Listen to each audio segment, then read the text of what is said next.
ओम नमः शिवाय.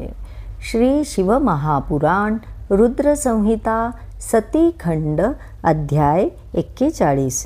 देवांकडून शिवचरणी क्षमा प्रार्थना. श्री गणेशाय नमः. ब्रह्मदेव नारदांना म्हणाले, हे मुने, कैलासावर गेल्यानंतर सर्व देवतांनी भगवान महादेवांची अत्यंत विनयाने स्तुती केली.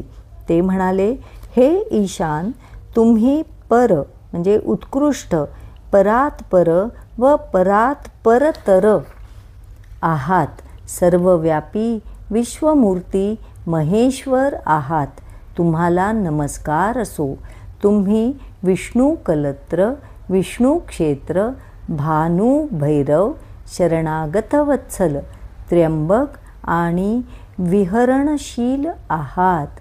तुम्ही मृत्युंजय आहात, त्रिगुणात्मक आहात, गुणात्मा आहात.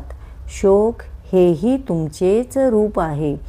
चंद्र, सूर्य आणि अग्नी हे तुमचे 3 नेत्र आहेत. तुम्ही सर्वांचे आदिकारण आहात. धर्ममर्यादा स्वरूप आहात. तुम्हाला नमस्कार असो. तुम्ही आपल्या तेजाने हे संपूर्ण विश्व व्यापले आहे. तुम्ही निर्विकार, प्रकाशरूप, चिदानंद स्वरूप, परब्रह्म परमात्मा आहात.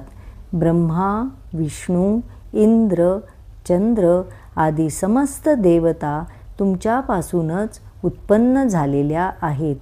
तुम्ही आपल्या शरीराला 8 भागांमध्ये विभक्त करून समस्त विश्वाचे पोषण करता, म्हणून तुम्हाला अष्टमूर्ती म्हटले आहे. तुम्ही सर्व कारणांचे कारण आहात. करुणामय ईश्वर आहात. तुमच्या भीतीने वायू वाहतो, अग्नी ज्वलन करतो, सूर्य जगाला उष्णता देतो आणि मृत्यू दाही दिशा पळतो. तुम्हाला नमस्कार असो. हे दयानिधान, तुम्ही प्रत्येक संकटात आमचे रक्षण केले आहे. ती कृपादृष्टी निरंतर राहो. आम्ही तुम्हाला शरण आलो आहोत. आमच्याकडून घडलेल्या सर्व अपराधांची क्षमा मागत आहोत. आमच्यावर प्रसन्न व्हा, दया दाखवा. यजमान दक्षाचा उद्धार करा. त्याला पुनर्जीवित करा.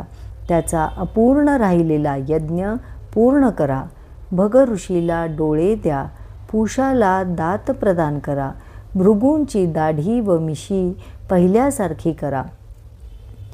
वीरभद्र, महाकाली आणि तुमच्या गणांच्या माराने भग्न गात्र झालेल्या सर्वांना पूर्ववत अव्यंग व सुदृढ करा.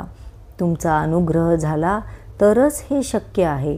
यापुढे प्रत्येक यज्ञातील भाग तुम्हाला अवश्य मिळेल. तुमचा भाग काढल्याशिवाय तो यज्ञ पूर्णच होणार नाही. याप्रमाणे विनयपूर्वक प्रार्थना व क्षमा याचना करून आम्ही सर्वजण शिवजींच्या चरणी दंडवत पडून राहिलो.